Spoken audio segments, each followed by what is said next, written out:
Hi, I'm Rhys Lawton, and this is Mainstream Media, watching the mainstream news so you don't have to.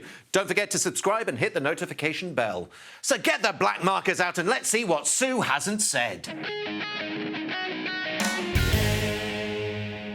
Did the Sue Gray report come out? I feel like I'm living in some kind of time warp. Well, yes, it did.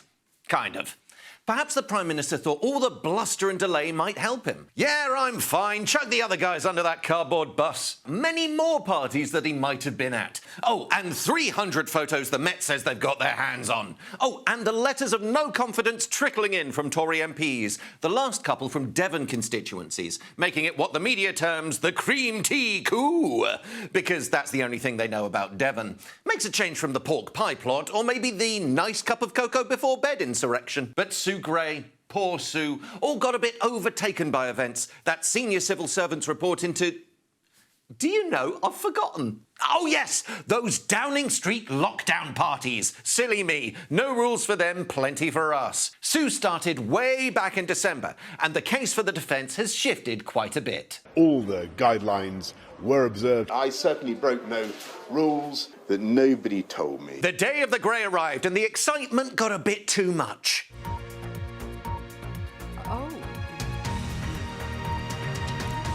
But the report, if you can call it that, because it wasn't, damp squib. Just an update. 12 pages. Actually, 9 if you don't count 3 blank ones. Bit odd. I've tried that to pad out homework too. Game recognised game, Sue. Some juicy stuff. Few parties we didn't know about, and damning about the serious failure to observe the high standards expected of the rest of us, as well as failures in both leadership and judgment. Too much drinking, said Sue. A number of these gatherings should not have been allowed to take place. I mean, no shit, Sue. I mean, duh, we know. Which makes you wonder what the fuss was all about. Where's the actual report? The detail? Was it against the rules? Was the PM there? And did he know he was? All the critical stuff the whole report was meant to be about. The answer's in paragraph 14. Due to police involvement, Sue says she's extremely limited in what she can say about most of it and can't provide a meaningful report. I.e., loads of stuff to tell, the Met are stopping me. Yes, thanks for that, Met Police Chief Dame Cressida Dick. Either by corruption or incompetence, possibly both, the Met's looking at 12 of the 16 gatherings, after months of saying it was all too long ago, all a bit trivial. Ask a lawyer if it's all OK. Try a former Supreme Court judge. Do you think that is an acceptable state of affairs? Well, something very strange is going on. Certainly is, Lord Sumption. Are you in the TARDIS? On the strength of this abridged version, coming soon to that boring serial on Radio 4, Boris took full responsibility. Failures of leadership? He's the leader. The buck stops at the top. So, of course, he resigned. Nah, of course not. Deputy heads must roll. Few changes, too. Election guru Linton Crosby's back. The Wizard of Oz, with a reputation for telling it like it is. Not too much like it is. Shitstorm, mate. Probably should just resign. Oh, and there'll be a new office of the Prime Minister with its own senior civil servant to make sure this never happens again. That was a shock. Not least because there's one already. It's called the Cabinet Office with its own senior civil servant, Simon Case. Hi, guys. Remember me? Indeed I do. The guy who led the investigation until he discovered he'd been at a few parties. Maybe a wise move to sideline him. Maybe a job for Sue Gray. Sue, you sneak. Anyway, the full report's still to come, right? It is. It is, right? The Daily Mail demanded the truth, the whole truth, and nothing but. Less than a week after telling us we've lost all sense of proportion. Boris promised it in full. Or perhaps not. Did anyone tell the Deputy PM? Yes, of course, I mean Dominic Raab. Didn't you get his memo reminding us again? When's the report coming? It's not clear to me that there's anything more. What about, like, the redacted stuff? To be honest with you, Sue Gray conducts that investigation independently. No, mate, we've done that bit. She's finished. Never mind. What we did see meant fireworks in the Commons. Sir Keir Starmer accused the PM of being a man without shame. SNP Westminster leader Ian Blackford got kicked out for accusing Boris of lying. Yes, accusations of lying seem to be worse than actual lies, at least for the cradle of democracy.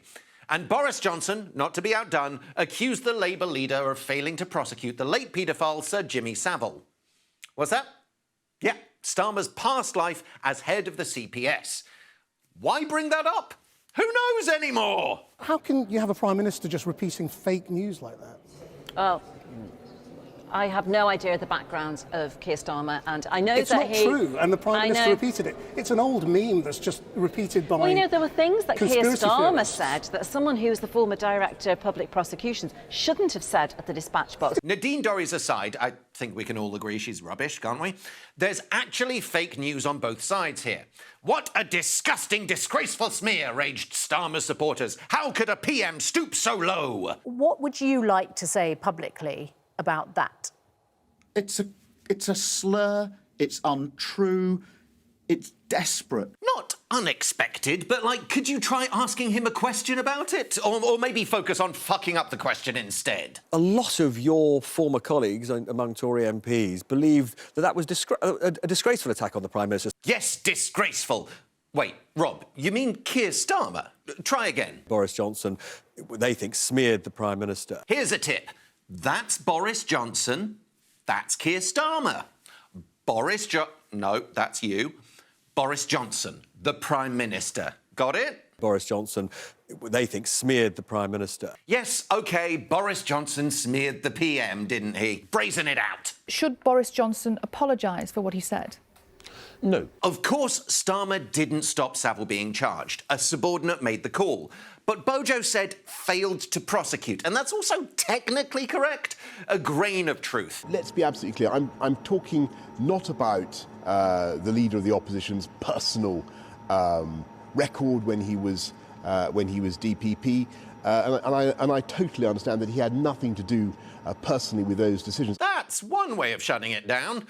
Don't get into it too much, though. Don't try to claim some kind of equivalence. Being honest, I wouldn't have said it. With all that definitely not dealt with, Boris ran off to Ukraine to show how in control of it all he was. So in control of things, he had to cancel a phone call with the Russian president, because it clashed with important stuff like accusing the Labour leader of aiding and abetting a predatory sex offender.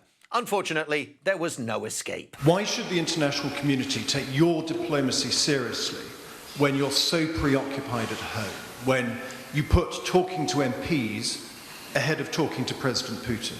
My focus is entirely on delivering on the priorities of the British people. Why are you there, then? Just answering the same stuff in another location. Is Boris safe? Who knows? It was his choice to go there. No, I mean politically. Well, who knows? Again, the police investigations will run for months. The PM said he's staying put. So now the only people with the power to remove him, Tory MPs. And the Telegraph, of all rags, had some damning comment for Bojo. Those who allow Boris Johnson to ride out this crisis, they will only be inviting defeat, wrote columnist Nick Timothy.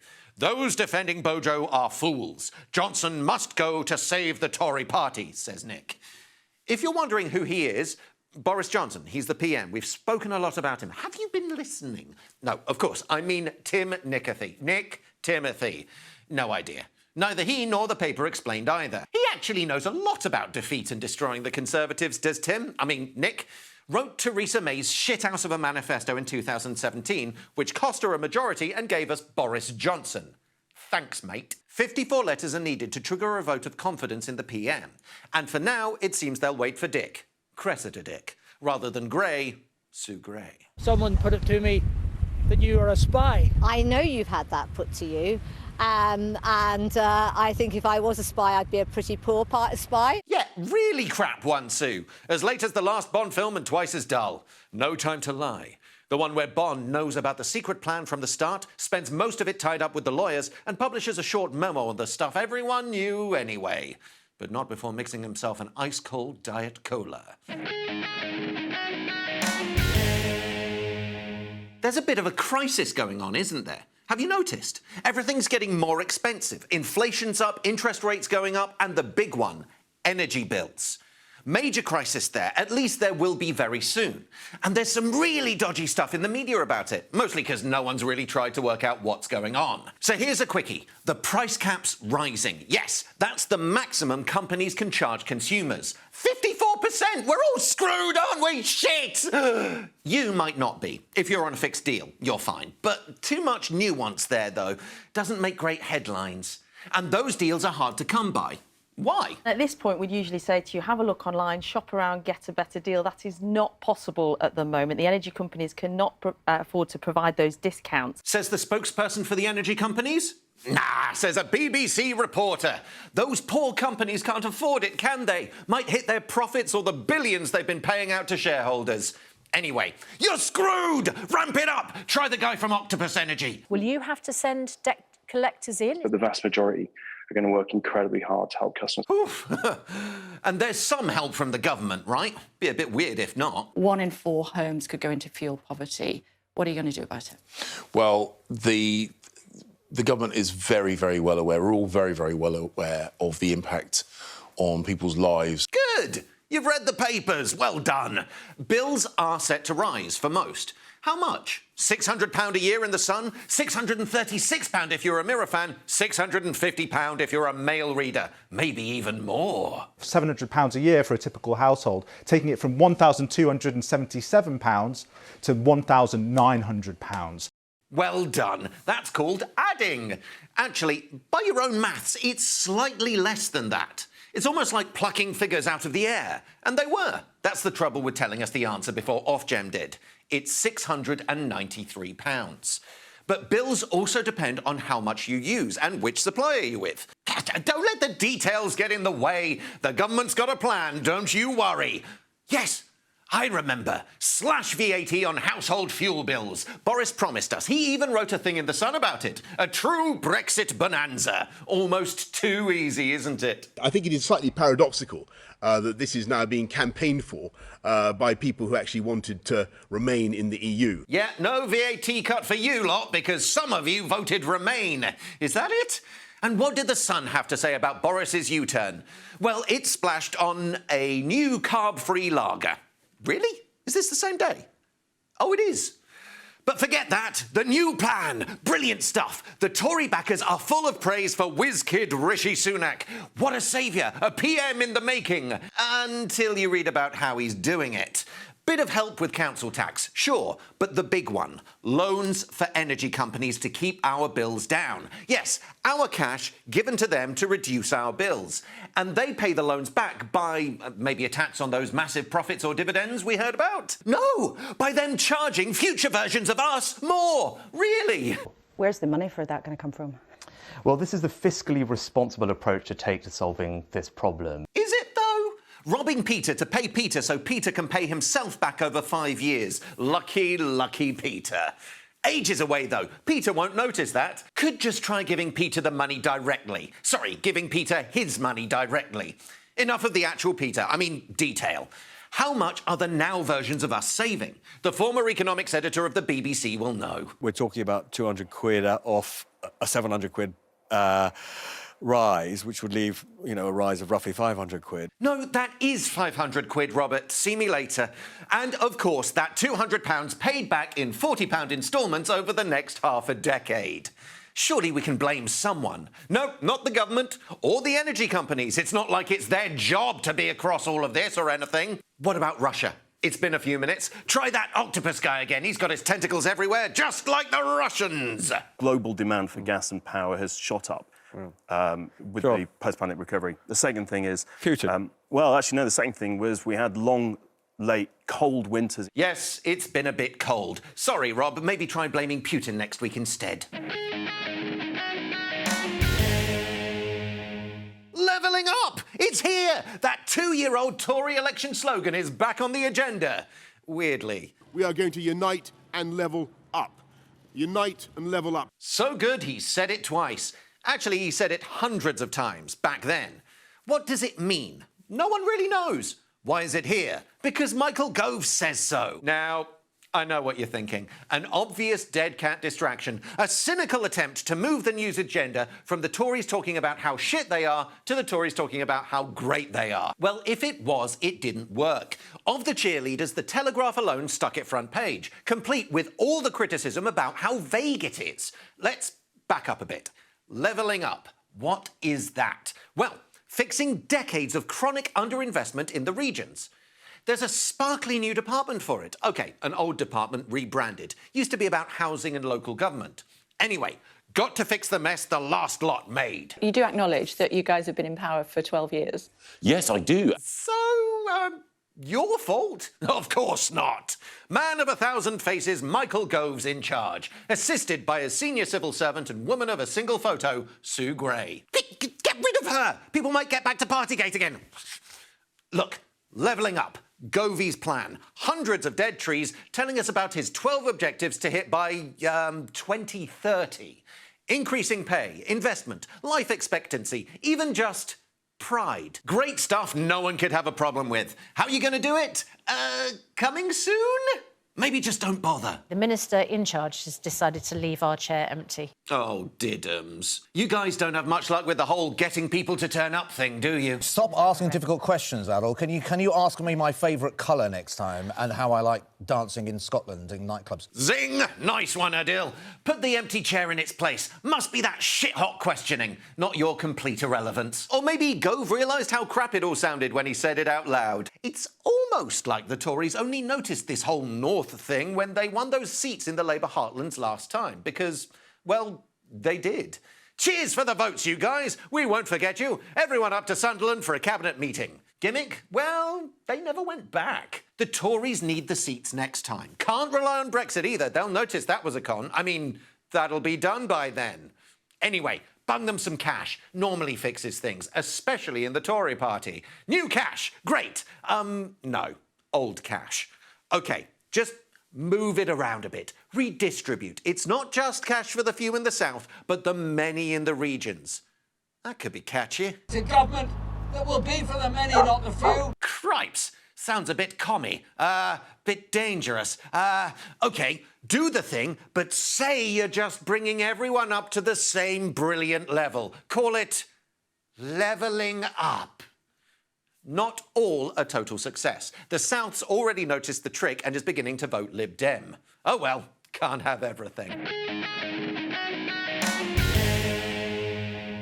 Boris Johnson really needed a boost this week. Take the heat out of Partygate. Get those backbenchers, the backbone of the Conservative and Unionist work event, back on side. So, thought he, why not remind them and us how brilliant Brexit was with the Brexit Freedoms Bill? Are you sure? I mean, OK, it's 2 years since we officially left the EU, but it hasn't exactly been a massive success. Too late. He's gone with it. My bumper book of Brexit Freedoms by Boris Johnson. Number 1, all that bloody EU red tape. £1 billion of it. Gone! Burn it all! Burn it! Burn it! Burn it! Burn it! England! England! Sorry, I mean Britain! Britain! Mustn't forget the Scots and the Welsh. Wait, United Kingdom! United Kingdom! Mustn't forget the Northern Irish. Not again, anyway. Brexit Freedom Bill. It doesn't seem to have many specifics in it. It gives you the ability to do things, but it's not telling us what you actually want to scrap from EU law. Do you have anything in particular in mind? Nick, look at what we've already done. We'll get to that stuff. Go on, give me your top 3 things you're going to do. Oh, wait, you tell me. God, it'll all be so easy, won't it? When we're free from the shackles of... Oh, all right, just one. Go on. Oh, the government says all will be revealed in due course. Are you sure? The big Brexit bonanza that's 2 years late is still coming soon. What have you done then?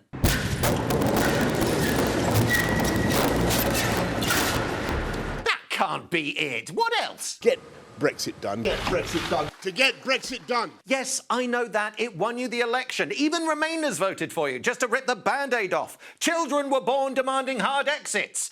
But when I mean, what's Brexit done for us, it got done, didn't it, really isn't an answer. I'll help you. Number 1, loads of money. £350 million a week for the NHS, like you promised.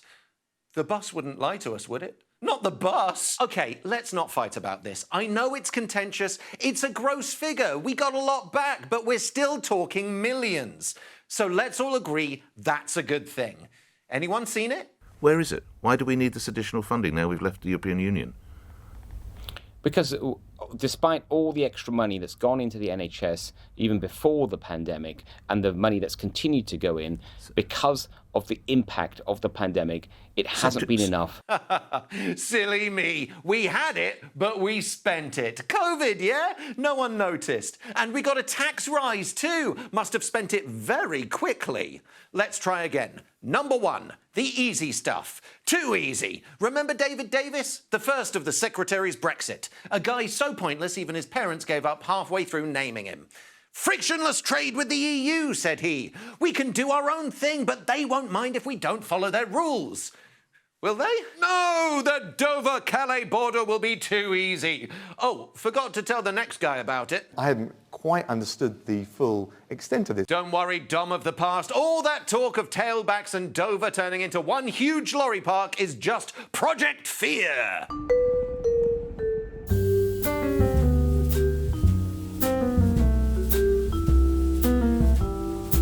No, it's fine. Let's pretend it's not happening or it's the fault of those bloody Remoaners. If they weren't so busy talking Britain down, those queues, which don't exist, wouldn't exist. One Tory MP even trod in human shit while on a fact-finding mission to see them. Pooh Merriman, Hugh Merriman. But he voted Remain, so fuck him. Hey guys, no one said it would be easy. Yes, they did. Looked a bit like you, Davis or something. Anyway, that's only the border with the Frenchies. Don't need them. Reminds me, got all our fish back from them. Happy Brexit. All those fishies in the channel, all for us. Num, num, num, num, num.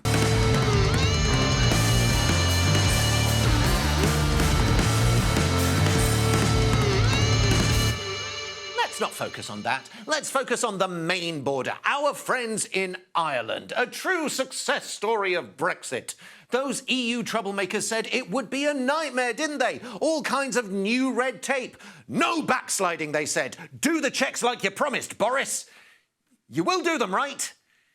You promised. And that was all fine. All solved by new technology, said the guy who still travels by horse and carriage. We know what we're doing. OK, so it didn't exist in 2016, but it will exist, now. Definitely no risk to the delicate peace process.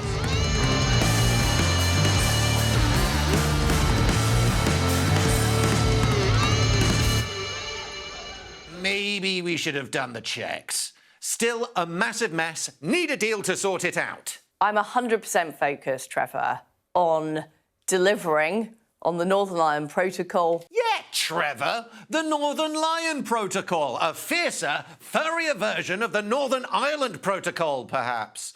No, says the EU, no big cats needed. It's all already sorted. You agreed to it. Just do the bloody checks. Oh, wait. Someone's taking action. DUP Minister at Stormont, Edwin Poots, has a great idea. Maybe it's do the checks properly, or not. I've now issued a formal instruction to my Permanent Secretary to halt all checks that were not in place on the 31st of December 2020 from midnight tonight. Yeah, no checks. Luckily, the British government can step in and make sure the checks are done. This is a matter for the Northern Ireland Executive. Is it, though? I just don't understand what you're saying. I'll explain.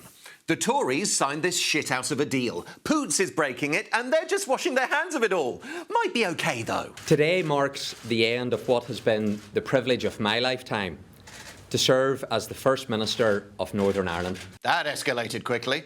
Hang on, someone's still not sure. Are you in favour of the suspension of the checks or not? What I'm saying, it's not a matter of whether I'm fair. This is a matter for the Northern Ireland Executive. You're not going to tempt me into commenting on a devolved matter. It's nothing to do with him, Robert. Didn't you listen? He's only the Northern Ireland Secretary. At least Brexit means prices are going down. Gas prices, the cost of the weekly shop, all tiny. I can heat my house and feed a family of 4 for £1. Had a bit of a row with the energy company in Tesco's, but they'll come around to my way of thinking. Seem to remember something else big happening a while ago now, but huge. Brexit night itself, 2020. We're working up a plan so that people can bung a bob for a Big Ben Bong. You what? Bung a bob for a Big Ben Bong. Yeah, bung a bob for a Big Ben Bong. Crowdfunding the $500,000 cost of a thing chiming on Brexit night, January 2020. What did you do in the Brexit, Grandad? Well, I paid £1 so that I could hear a thing go bong. Bong! Sounds a bit trivial. It must bong, raged the Brexiteers. It's nonsense, said everyone else. Sorry, I mean the Remainers. And bong it did. Oh, no thanks to Boris's fundraising antics. They didn't actually exist. Who'd have thought? A true Brexit dividend. Stick that in your bill, Boris. More bungs, I mean bongs. Or both. Have you heard of NFTs? The non-fungible tokens. What on earth are they? Actually, does it matter? When it comes to the digital revolution, nothing is hotter than the NFT world. Yeah, brilliant. Hot property. As hot as crypto. If by hot you mean warming up the planet really quickly with all those computers. Forget that.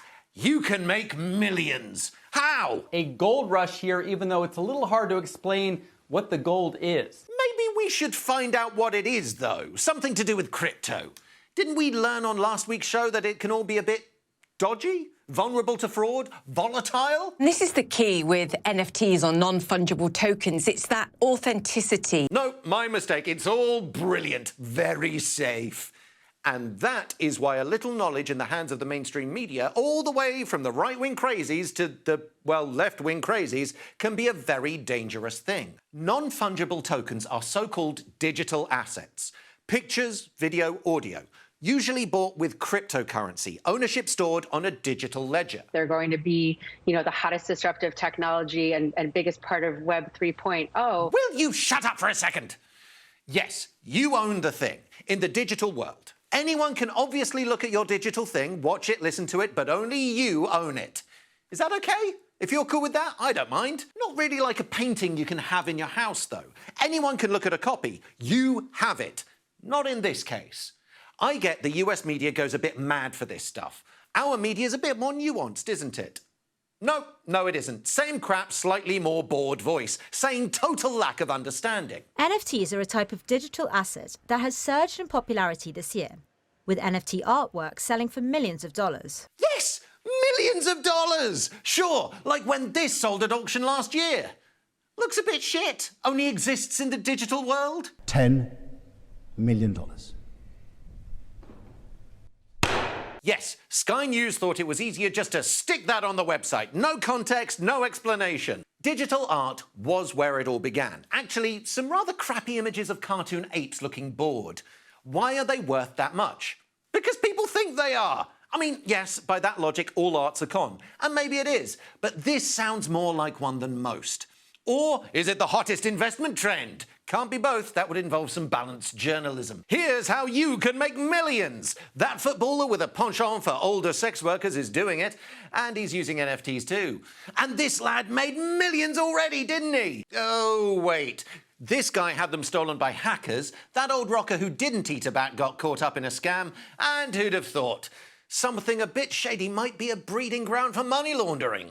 Sometimes separate but conflicting articles in the same paper. Page 24, Picasso's family cashing in on the new stuff, riding a wave to millions of pounds. Or maybe not millions of pounds if you read page 28, which asks why you'd pay millions of pounds for something that doesn't exist. Or what about when the real and fake worlds collide? There's football legend John Terry plugging a range of so-called Ape Kids Club NFTs. He's accused of breaking trademark rules. There are the reports that the Premier League and UEFA are a bit cross. And those same reports totally missing the obvious point that cute baby apes appeal to kids, right? Kids and crypto. That won't end badly. Oh, we haven't thought about that side of it. That would involve doing some balanced journalism. Again. Let's ask someone who really knows. No, the Telegraph's asked Richard Madeley, the guy on morning telly who quit the celebrity jungle after a few minutes. He's got his finger on the pulse. Just a month ago. Dear Richard, my son's giving me a virtual picture for Christmas. Sounds a bit odd. Yes, said Richard, it sounds really shit.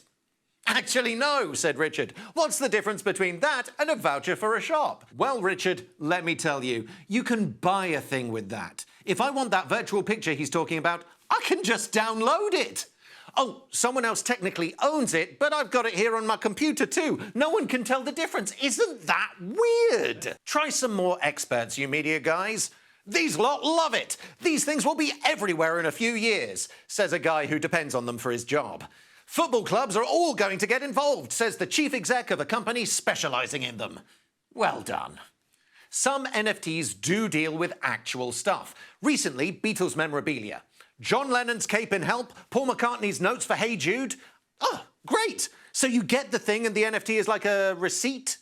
No, you don't get the thing. You just own the NFT for it. Lennon's son is keeping the stuff. Yeah, this NFT is a one-of-one edition of the physical item and does not include the physical item. You only own it in the imaginary universe. And if that's okay with you, it's okay with me. Just make sure you know what you're doing. And by know what you're doing, I don't mean reading the papers or watching the telly. Any industry can be NFT'd, and right now what's at the forefront is art, so it's going to change art, but realistically it'll change the way everything is done. Yes, change the world! Or just end up paying lots of cash for something that might be all in your mind. You're cool. Guess who's back? No. No. Oh, God, no. Look, I'll give you a clue. Two massive losers. Yes, the guy who lost the US presidency in 2020, yes, you did, Donald, and the woman who lost to him 4 years before that. Even though there's no presidential race until 2024, the mainstream media's convinced it'll be Donald versus Hillary all over again. Trump, I get. He's never really been away. Don and the gang are still convinced that guy Biden stole it last time. So then, Don tried to steal it back and got impeached. Again.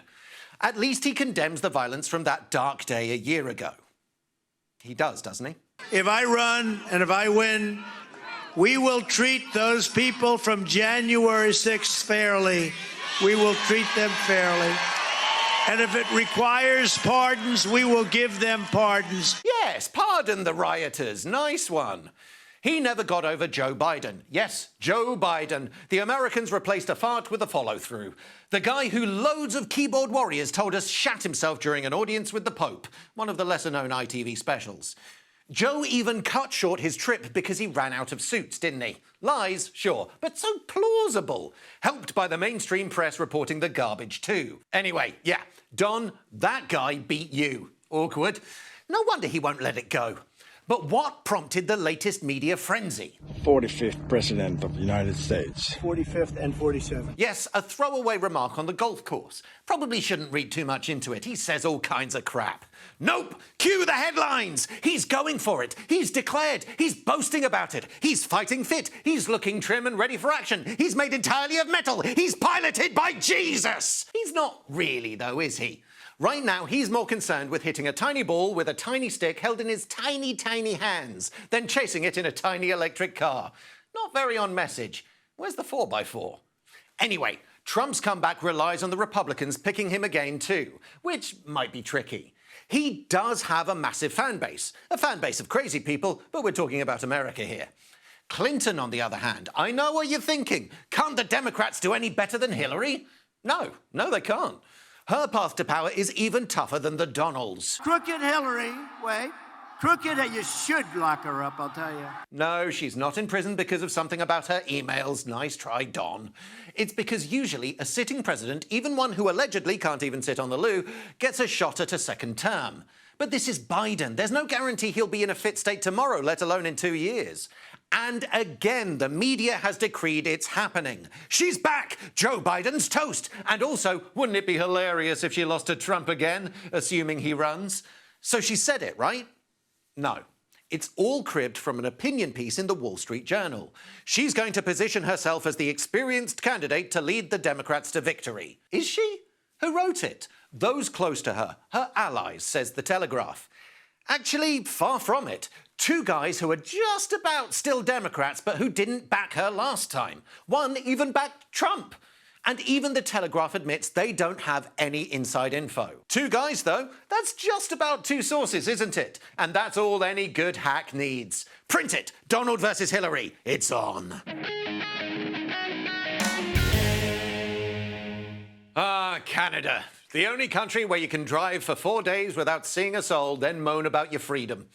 Have you seen the massive convoy? All those truckers protesting about Justin Trudeau's vaccine mandates. The small fringe minority of people who are on their way to Ottawa or who are holding unacceptable views that they're expressing do not represent the views of Canadians. Yes, unacceptable views like not wanting the COVID vaccine.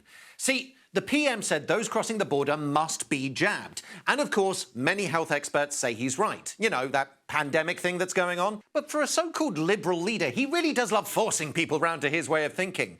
Not just him, in fairness, it was a joint thing with the US. Justin's getting all the flack, even though borders work both ways. Don't tell Liz Truss. Anyway, a week-long freedom convoy across the country. You might have missed it. Fringe minority, aren't they? Small thing, like the guy said.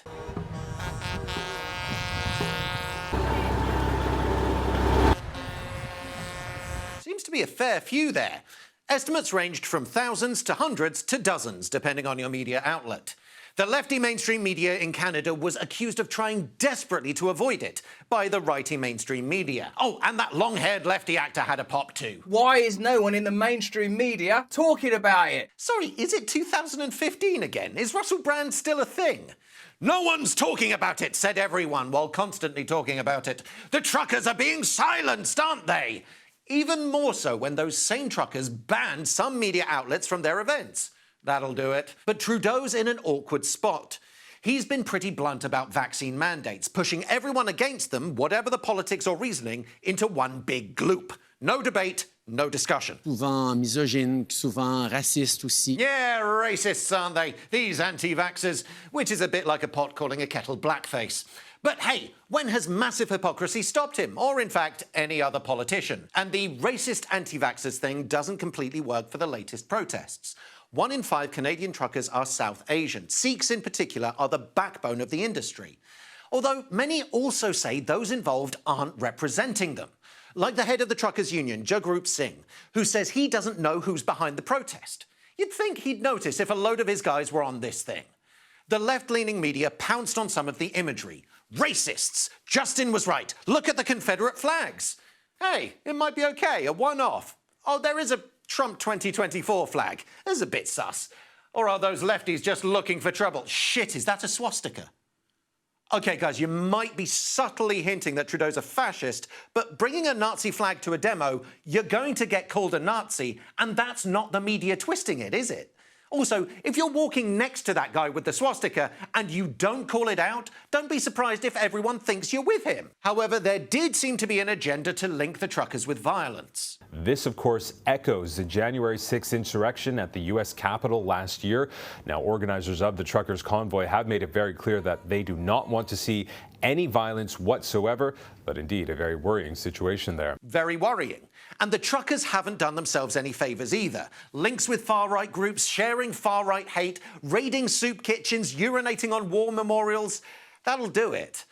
Oh, and someone else must be to blame too. Given Canada's support of Ukraine in this current crisis with Russia, I don't know if it's far-fetched to ask, but there is concern that Russian actors could be continuing to fuel things as this protest grows, but perhaps even instigating it from the outset. Yes, must be the Russians. They're driving the trucks? So where's Trudeau? Will he be meeting with his people? Talk to them about his vaccine mandates. Have a chat about why it's so important that they get jabbed? Nah, he's in hiding, isn't he? Bit scared of it. Those truckers are big, angry and violent. Much better to go to a secret location. No, he's not scared. It's about security, right? Or maybe there's another excuse. Ah, silly me. Of course there is. He's got COVID, hasn't he? How fortunate. I mean, concerning. But hey, Justin, there's a quick fix. Why don't you just send in the Mounties and arrest everyone? Just pretend it's a peaceful protest by Indigenous people. It's all right, mate. They've gone. Come on out. Ah, just kidding. They're still here and they'd like a word. Did you see the latest China censorship row? Fight Club, the end, right? Spoiler, everything blows up. Edward Norton's Project Mayhem succeeds. In China, before it all happens, it cuts to black and a title card. It says, and I'm translating, through the clue provided by Tyler, that's Brad Pitt, spoiler, he only exists in Ed's head. Ooh. The police rapidly figured out the whole plan and arrested all the criminals, successfully preventing the bomb from exploding. Not as exciting, really. The BBC is shocked. How dare the Chinese twist the ending? And look how fucked off the author is. Look how sarky he's being on Twitter. Is he, though? One of the downfalls of social media is it's very hard to let people know what you really think. I mean, he might be being sarcastic. Or he might just be surprised, shocked, intrigued. If the Beeb had read the Variety interview with Chuck, they'd find a different tale. It's actually closer to his vision, he says, than David Fincher's film. Also, if we're talking censorship, Chuck says his books are banned in US prisons and schools. But he asks why we're only talking about it when China changes the end of Fight Club. Well, because the Chinese are the bad guys! That's why, aren't they, Auntie Beeb? It might be February, but it's still silly season in the mainstream media. COVID's taken a backseat, Sue Gray's out in some form, and there's knackle to talk about. So, all that fake news dressed up as serious news is still flooding the pages and the airtime. In at 10, abdication alert. No, not Charlie or even Will's. 8-year-old Prince George will refuse to be king, like he refuses to eat his greens. Yes, after seeing what a massive success Uncle Harry's made of things, Georgie will give up the throne. Says his nanny? Palace Insider? No, the head of a group calling for the abolition of the monarchy. Sounds legit. At 9, the Mail's weekly turned daily instalment of Those Scumbags Don't Need Handouts. A smug mum of 2 reveals her secrets behind feeding your kids on 87p a meal. Yeah, stop moaning. You can afford it with a bit of effort. Oh, not her kids, of course. Right at the bottom, Sam admits she doesn't follow the plans herself, or even budget. Why should she? She's not some kind of scrounger like you. At 8, Auntie Beeb's website. Pillow fighting turns professional. A massive total of 24 widows battled it out for the belt that literally no one else thought was a thing. In at 7, woman has baby. I'm having a baby. Oh! Yeah, thank you very much. You know, the one who reads out the number to call, formerly the babe in the booth. Different times, eh, Matthew Wright? At 6, The Mirror with a bit of human interest. An 82-year-old granny has been holidaying at the same hotel for 80 years. Not sure the early years were a conscious choice. Anyway, spent £20,000 on it too. And the paper reveals she's already booked her favourite hotel this Easter. I assume it's the same one again, it doesn't say. But why break the habit of a lifetime? At 5, GB News. Could be anything from its output, to be fair. But what about marking the anniversary of Winston Churchill's funeral? Yes, it comes around earlier every year. How to do it? Get a historian to talk about him? What about an actor who played him? No! Why do you think there is still so much admiration for you nowadays? I think probably because I was the right man at the right moment. Yeah, get some bloke to be Churchill. I think that's what that was. Didn't sound much like him. Why stop there? Anytime a minister says no, most of the time, surely, just get that guy to dress up again. Bet he does a cracking Nadine Dorries. At 4, exclusive to all newspapers, youngsters in Ukraine training with live ammo to see off any possible invasion. Think we're meant to side with the child soldiers. Would certainly be in step with the UK's love of using child operatives in conflict. And hopefully these aren't the same Ukrainian child soldiers from that neo-Nazi camp who were very definitely the baddies. Weren't they? Not sure anymore. At 3, Prince Andrew news. What's the latest on his court case in the States? Nope, not that. He's quit a golf club, hasn't he? One that he wasn't even paying for. What a freeloader! He was often seen at the Open, we're reminded. Yes, remember that time he lost in the final to Gary Player? No, me neither. At 2, chipping hell. Scottish mum Julianne Morgan finds a 7-inch chip as big as her head in a bag of Lidl Deluxe Maris Piper fries. Bit too much detail, sounds suspiciously like a press release. We've kept it in the freezer so it makes us smile every tea time, said Julie. The long winter months will surely fly by. And at 1, sticking with 7 inches, the Daily Star's got the health news we were all waiting for. It's just about safe for work, but maybe minimise me if the boss is around. The NHS gets involved in the whole big shoes, big socks debate. How? Well, a decade-old report, one which saw boffins measure 104 feet and penises... Peni? Yeah. From teens to pensioners. Nice work if you can get it. And the findings? It's all total cock. Like all these stories. And now for my Scream of the Week. I have to say, we've had this shot for a while, sort of in the corner of the studio here. There hasn't been much going on so far. Reportedly, have I got this confirmed earlier on, a squirrel was seen on the platform. So one squirrel so far, no other birds. There were birds this morning, apparently. Before we came on air, it was dark, and Matt was saying it's quite chilly, isn't it? But there were birds this morning. What birds? Do you know? Robin. A robin was seen, but therein lies the jeopardy. It's gone. We haven't got it on anymore. It could happen any time. This is the thing. But we've got it on our screen. If it happens, I know. Look, just as we cut off it could be the moment when Mike was saying, might well see an owl. An owl might just. Oh, well, what do you want to see? A vulture? I mean, come on. We're not going to see an owl. Owls are night creatures. So that's me, Rhys Lawton, and until next time, I will be watching the mainstream news so you don't have to. Don't forget to subscribe and hit the notification bell. Gotta run. Sue Gray's having a bit of a celebration. Don't know where, don't know when. Might all be a bit of a damp squib, and I might have to ask the Met if I'm there at all.